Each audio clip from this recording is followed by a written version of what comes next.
अच्छा बेटा, मैं आप लोगों को अपनी हकीकत बताऊं, मुझे आज तक इंग्लिश की समझ नहीं आई। अब पता नहीं आप लोगों को समझ आ रही है कि नहीं आ रही है, वो आप लोगों को पता है। हमें ना, मतलब समझाते थे टीचर, समझ आते थी, पेपर लिखते थे, पास हो जाते थे अच्छे नंबर से, लेकिन समझ नहीं आई। वो क्यों, पता है क्यों? कि उसमें जब टीचर्स एक ही वर्ड को दो तरह से बयान करते थे तो उसमें क्लैश होता था। अब जैसे मैं एग्जाम्पल लेता हूँ, अब हमें सामने बताया कि ओ एन क्या होता है, ऑन होता है, ठीक है, और यू एन क्या होता है, अन होता है। अब मसला वहां पैदा होता है जब हम इसके साथ एस जोड़ते हैं, तो ये एस यू एन क्या बन गया, सन। ये अन था तो सन बन गया। ये ऑन है, ऑन के साथ अगर एस जोड़ते हैं तो वो सोन बनना चाहिए, जबकि वो होता क्या है, सन। अब देखें, ये अन था तो सन बन गया, ये ऑन था तो सन बन गया।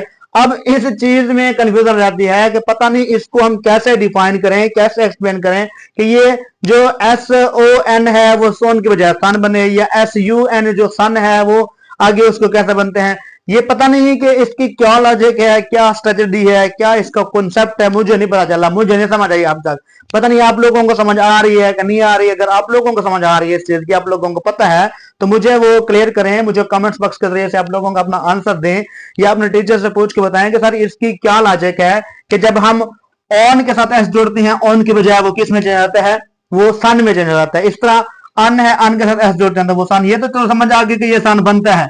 अब ये सन कैसे बनता है इसकी कोई समझ नहीं आ रही, तो इसके बारे में आप मुझे बताएं कि ये सन कैसे बनता है। खुद बताएं, अपने टीचर से पूछ के बताएं, मुझे कमेंट्स बॉक्स के जरिए से ये इसके बारे में कॉन्सेप्ट दें लाजमी। पता है ना आप लोगों को मेरी इंग्लिश बहुत कमजोर है।